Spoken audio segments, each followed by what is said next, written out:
Good afternoon. এখন ঘড়িতে সময় বিকেল এই যে 7:20 নিয়ারলি।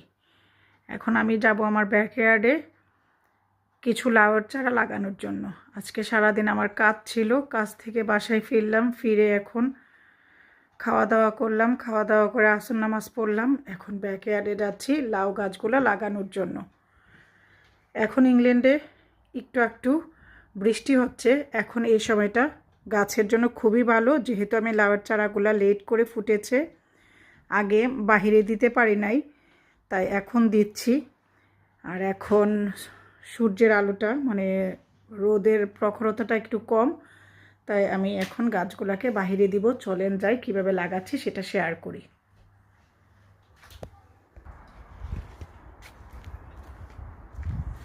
বাহিরে লাউয়ের চারাগুলো লাগানোর জন্য সব কিছু রেডি করে নিয়েছি। আমি যেভাবে মাটিটা প্রিপেয়ার করব লাউয়ের চারা লাগানোর জন্য সেটাই শেয়ার করছি।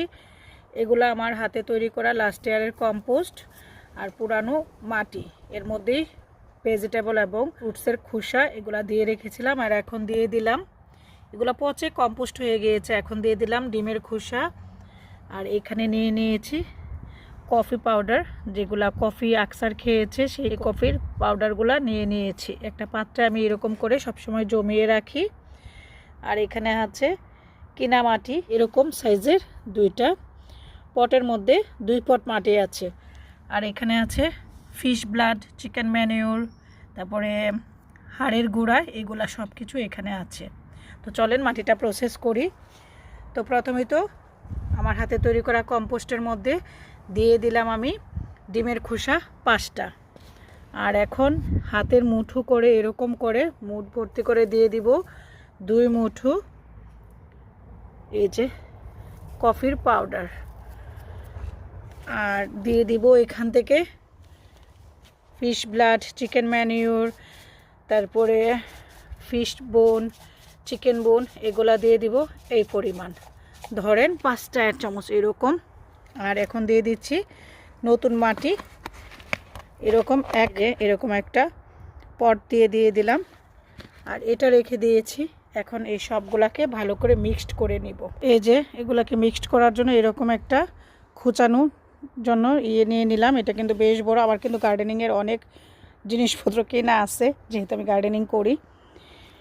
আর এক হাতে ক্যামেরা ধরে তো সম্ভব না, এটা কিন্তু একদম নিচ থেকে উপর পর্যন্ত ভালো করে খুঁচিয়ে পুরাতন মাটি, নতুন মাটি আর যা যা এখন মিক্সড করলাম সব কিছু একসাথে ভালো করে মেশাতে হবে। এক হাতে ক্যামেরা ধরে এটা সম্ভব না, আমি এটা উইদাউট ক্যামেরা, অফ ক্যামেরায় আমি এটাকে মিশিয়ে নিচ্ছি।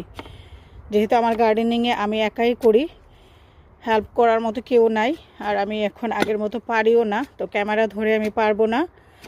তো আগেরগুলা আকসার মাটি রেডি করে দিয়েছিল খুঁচিয়ে। এখন আকসার বাসায় নাই, ও জবে, তো আমি করছি। এই সময়টা কিন্তু গার্ডেনিংয়ের জন্য একদম উপযুক্ত সময়। একে সকালে রোদ ওঠার আগে, মানে রোদের আর্দ্রতা বাড়ার আগে, আর হচ্ছে সূর্যের আলোটা যখন একটু কমে আসে তখন। তবে কিন্তু সূর্যের আলো কিন্তু 7:30 বাজে, এখন কম না, আমাদের সূর্য ডুবে 9:45-এ, যেহেতু সামার এখন। আর আজকে একটু ওয়েদারটা সফট, তাই আমি এই সময় আসছি বাগানে গাছ লাগানোর কাজে। তো এখন আমি অফ ক্যামেরায় সবগুলো মাটি ভালো করে মিশিয়ে নিই। কথা বলতে কিন্তু আমি মাটি মিক্সড করে ফেলতেছি। তো এখন অফ ক্যামেরায় ভালো করে মিশিয়ে নিয়ে ফিরে আসছি। এই তো দেখেন আমি মাটিটাকে ভালো করে মিশিয়ে নিয়েছি, উপর নিচ করে যতটুকু আমি পেরেছি। আর মাটি যদি আপনি ভালো করে না মিশান তাহলে কিন্তু এর মধ্যে গাছ লাগালে গাছ মরে যাবে, অতিরিক্ত ভিটামিন এবং সারের কারণে। আর এই দেখেন আমাদের মাটিতে কত কেঁচু, ইংল্যান্ডের মাটিতে অনেক কেঁচু হয়। তো এখন আমি গাছগুলা লাগিয়ে নেব। লাউয়ের গাছগুলা যদি এরকম করে মাটি রেডি করে সব কিছু দিয়ে আপনি 2-1 দিন রেখে দিতে পারেন তাহলে সবচেয়ে বেশি বেটার। তো আমার হাতে সময় নাই, যেহেতু আজকে জুন মাসের 2 তারিখ, হাতে সময় নাই। কবে গাছ বড় হবে, কবে এই গাছের মধ্যে লাউ ধরবে, আর সামারি তো থাকে অল্প সময়ের জন্য, তো আমি গাছগুলাকে দিয়ে দিব। আর লাউয়ের চারা আমার ফুটছে অনেক দেরি করে, আমি দেখাই লাউয়ের চারাগুলা কত লেট করে ফুটছে। আর এই যে দেখেন লাউয়ের চারা, এই তো আমার এত ছোট ছোট লাউয়ের চারা, এগুলাকে এখন আমি দিয়ে দিব। আরও বড় করে দিলে ভালো হইতো, বাট সময় নাই, তো আমি দিয়ে দিব। এরকম রোদ থাকলে, ওয়েদার ভালো থাকলে লাউ গাছ খুব দ্রুত বড় হয়ে যাবে, তাই আমি দিয়ে দিচ্ছি। তো এখন আমি গাছগুলা লাগানোর আগে আরেকটা কাজ করব, সেটা আমি করে নিই। এই যে এরকম করে একটা প্লাস্টিকের বোতল, পানি খাওয়ার যে বোতলগুলো, সেগুলোকে কেটে গর্ত করে এই বাকেটের মাঝখানে দিয়ে দিলাম। এটা কিন্তু অনেক বড় বাকেট, এটার মধ্যে 30 লিটার মাটি ধরে, 30 লিটারের উপরে মাটি ধরে, দেখেন বাকেটটা কত বড়। তো এখন আমি এটাকে চারিদিকে মাটি দিয়ে চাপিয়ে দিব। আর এটার মধ্যে আমি কি দিব সেটা পরে এক সময় ভিডিওতে শেয়ার করব। এখন আর এত কিছু না দেখাই, কেন এটা দিয়ে রাখলাম মাঝখানে সেটা আমি পরে এক সময় দেখাবো। কেন এই ব্যবস্থাটা করে রাখছি, কি কারণে, সেটা পরে দেখাবো কোনো এক সময়, যখন এটার মধ্যে ওই জিনিসটা দিব তখন।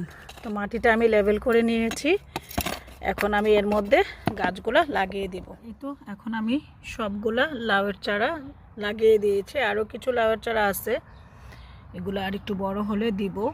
এখানে আর একটা দিব। আমি অনেকগুলো লাউয়ের চারা একসাথে দিয়ে দিয়েছি, যে কটা হয় আর কি। লেট মুহূর্তে লাউয়ের চারা হয়েছে, তাও আবার কিনে এনে কিছুদিন আগে বুনেছিলাম, সেগুলাই বিচি ফেটে বের হয়েছে। এই কিছুদিনের যে রোদ ছিল প্রচণ্ড, সেই রোদের মধ্যে। তো দেখা যাক যে কয়টা হয়, সেই কয়টাই এনাফ, আলহামদুলিল্লাহ। তো এখন আমি লাউয়ের চারাগুলোতে কোনো পানি দিব না, যেহেতু আজকে আমি মাটিটা রেডি করে আজকেই গাছগুলো লাগিয়েছি, তাই এর মধ্যে আর কোনো পানি দিব না। আর এর মধ্যে খাবার দিব, যখন দিই তখন শেয়ার করব। আর যদি রাতে স্লাগ খেয়ে ফেলে গাছগুলোকে, যেহেতু স্লাগ আছে মোটামুটি ভালোই, লুটনের বাসার মতো অত না, মোটামুটি ভালোই আছে। তো এই গাছগুলাকে এখন রোদটা লাগুক, যেহেতু রোদ আছে, নতুন গাছগুলা ঘরের ভিতর থেকে এনে বাইরে দিয়েছি, গাছে কিছুক্ষণ রোদ লাগুক। আমি সন্ধ্যার সময় এসে গাছগুলাকে ঢেকে দিব, প্লাস্টিকের কভার দিয়ে ঢেকে রাখবো, যেন এগুলোর মধ্যে কোনো স্লাগ এসে না কাটতে পারে, মানে না খেয়ে ফেলতে পারে। স্লাগের জন্য আমি একটা জিনিস দেই, যে জিনিসটা দেওয়ার পরে আমি যে এখানে কিছু গাছ লাগিয়েছি, আরও যে অন্য অন্য জায়গায় গাছগুলো লাগিয়েছি, আলহামদুলিল্লাহ একটা গাছও স্লাগে খাচ্ছে না, কাটতেছে না।